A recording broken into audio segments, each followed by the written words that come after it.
Hi guys, Luke here with Zak from Wargaming Retreat, and this is another Warhammer 40k tactical discussion. And this week we'll be covering monstrous creatures. Now just before we get into the episode, I put this out there, we've decided every Wednesday we'll be doing another one of these. Next week we're going to be looking at Psychers. That's going to be a cracking episode. Yeah. And I have this guy, this guy will be in it again. So, your monstrous creatures. Monster creatures are scary. Like, they can just run across the battlefield and kind of ruin your day, just sponging fire from every direction. That's ideally what they're designed to do. Yeah. Well, because some can kind of sit back, like I can stick some bright lights on him and just snipe at the tanks. There's sort of two real types of monstrous creatures you can get. You've got your long range ones, like the Wraiths. Yeah. Well, he's kind of in between. But we have like the Riptide. The Riptide is almost always long range. He's weapon skill 2, which is... You're always hitting on 5s, pretty much. Most time 4s and 5s. Yeah, I'd say 4s and 5s for almost everything I can think of. But then you have close combat oriented ones, which they can be. Yeah, they can be. He's strength 9, and he's got like 4 tags.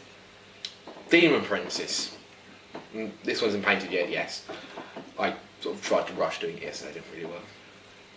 But they are a close combat beast. Any sort of thing from the demon... Anything that we take from a Demon Codex. I know this is a Chaos Space Marines Demon Princes, wearing power armour, everything.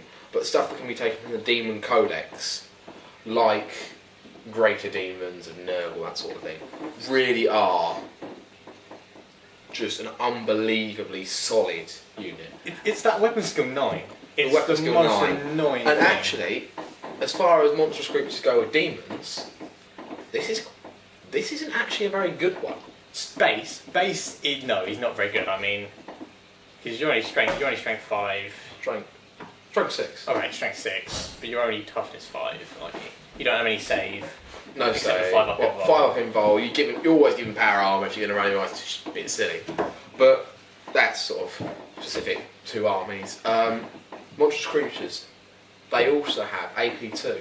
Yeah. Which is so useful regardless of what weapon you've got. Unless they've got an AP1 weapon, in which case they are AP1. Yeah, obviously. Smash, being nerfed. Yeah, Smash is still viable to insta-kill that tough enemy that you can't get. Kill the enemy warlord. But certainly if you've got weapon skill 9, you're almost always going to be hitting on 3s. Yeah. Not a lot out there. I mean, rare. it's like with Smash used to be I could sacrifice 1 attack off him and get +1 strength because he's strength 9 with that sword. But now with Wild Dice Smash, I get +1 strength. Like all my attacks except 1. It's like I can insta kill him, but it's probably not worth it especially considering weapons skill 9, weapons skill 4. Other sort of Tyranids. This is obviously a very heavy monstrous creatures army. You've got the Flying Hive Tyrant, which is probably one of the best. You level 2 Psyker, Ballistic skill 4, and you're going to have 12 strength 6 twin link shots, and that is with 2 twin linked barrels. And that's actually Ballistic skill 5 is shooting at ground targets, which goes on to the flying monstrous creatures. And there are 2 types of flying monstrous creatures. You've got your shooty one, like the Flyrant with the 2 twin linked devours, but you have the close combat ones like the Demon Princes. Or you can take a Flyrant with like close combat weapons as well. Yeah, flying with close combat is. The thing is, with the whole nerf to flying monster creatures I say nerf / buff in 7th, with the fact that they can't go from swooping to gliding and assault in the same turn. No, that's really, really hindered them. But the fact that they have to be dealt an unsaved wound. Yeah. And that's then at the end of the shooting phase, and rather than just per unsaved wound or unsaved you only have to take one. So you one at the end of the shooting. So you can't have people like Tau Pathfinders. You have a load of them shoot and it downs your Demon Prince because they hit him.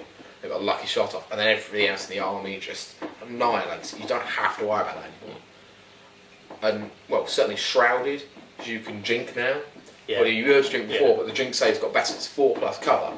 So if you've got Shrouded, it becomes a 2+ cover, which is just unbelievably good. Yeah. But how do you think you should play them?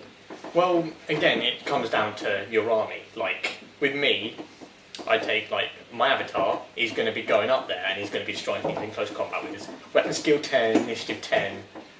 He's pretty crazy. Yeah. But then, again, like my Wraith Knight, I could charge him up, because he's strength 10, he moves 12 inches a turn, and he's pretty hard to kill. But he's probably better off at shooting. Yeah. I mean, because I can give him a strength 6, AP 2, a heavy 3 blast weapon, which will just annihilate, like, Space Marines.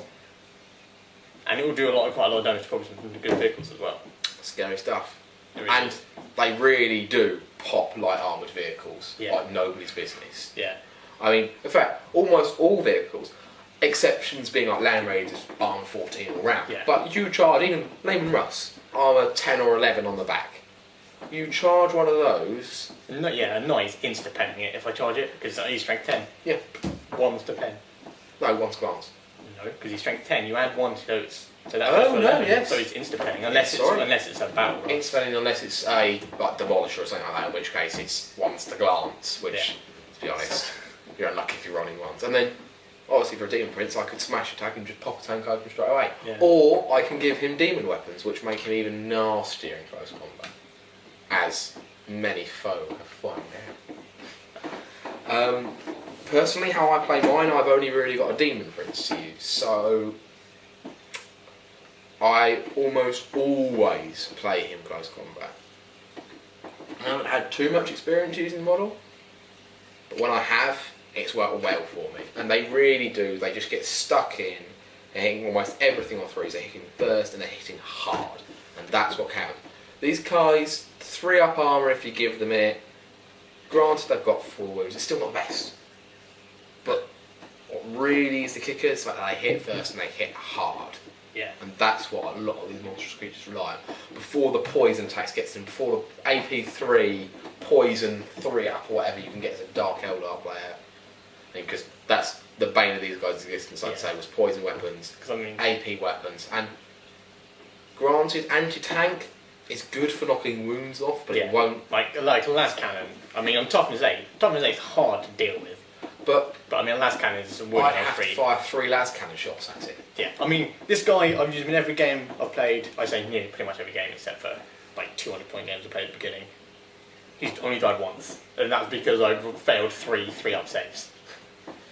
I'm fairly sure that's going to be changed very soon. You say that, you couldn't. Actually, no, technically you should have killed him in our last game. Technically you should have. If we had got the 7th edition rules correct. No, because it was the same in 6th. We just forgot. I meant for like the psychic stuff.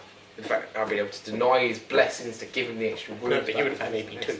And he would have had AP2 because I was taking my 3-up saves. We messed that one up. Yeah. But there's lots of little rules for these things that you do forget. Yeah, I mean, it was our first 7th games. Come on, we're going to get like one. In fact, making one a flying monstrous creature also gives it jump monstrous creature, so you can still just move 12 inches a turn. You don't have to swoop or glide or whatever. You can just 12 inches, 6-inch movement, and then by that stage, the next turn, if you want, you can 6-inch move and then get the Hammer of Wrath when you charge in. Although, do these get Hammer of Wrath anyway? Yeah, they do. So it doesn't matter about like you usually would move a jump as well. Unit. You usually jump unit. You would move the 6 and then charge to get the Hammer of Wrath. Yeah. You'd be charging with the jump tags. But these you don't have to do that. You can move the 12 and then you get your 2d6 assault, which is really good. And I think they are one of the better units to take. Granted, points-wise, not all of them reflect the points. In Demon Princes, for their points, aren't brilliant. No, like a base Wraith Lord. It's 120 points. It's a decent amount, but he's terrible base. I mean, he gets 2 sharp points. I mean, things like Riptides and obviously Wraith Knights are very good regardless. Well, no, the thing is, it's like, again, 350 odd points for a good one. That's a lot. It's a good, I'm not denying it's strong, but it's a lot of points. It's the stuff out there that can kill it turn 1. Yeah, you can kill it. Admittedly, you have to focus on it, but... Or, no, as we've seen, what was it, turn 1, being able to deep strike Necron... Death marks. Oh yeah, and then if you mark it, then you're wounding on 2s, and he's only got a 3-up save. But it's a 3-up save, 6 is ranged. Yeah. It's just sniper rifles are AP4, aren't they? Sniper rifles have no AP. Do they not? No, they do change. No, so it depends because it depends on their code. I'm not sure. I think these were AP for basically if you want to kill a monstrous creature, poison, No. high strength, weapons with the int skill special rule, or death marks. Death marks are really scary. They are. Certainly for you because you can lose a 300 odd point model turn 1. Yeah. Well, Well, he before does he have- gets the move. Does have 5 pinball. And if he makes the thing is with his invul, it can mess you up because if you make the invul, everything within 6 inches has to take a blind check Ooh. for every invul you make. So it can mess someone else up if it's in their face and he makes an invul and everything around it gets blind. But if he's in kind of my guide, in my way, Which turn 1 you will be able to. yeah, exactly. That's going to hurt. Is there anything else you'd like to mention in this discussion? Not that I can- I think this is pretty much it for monstrous creatures. We're not experts by any means, we don't play tyrannies or something like that. No. But we have a fair amount of experience with them. Yeah. This is Luke And Zach, from Wargaming Retreat, signing off. we'll see you in our next video.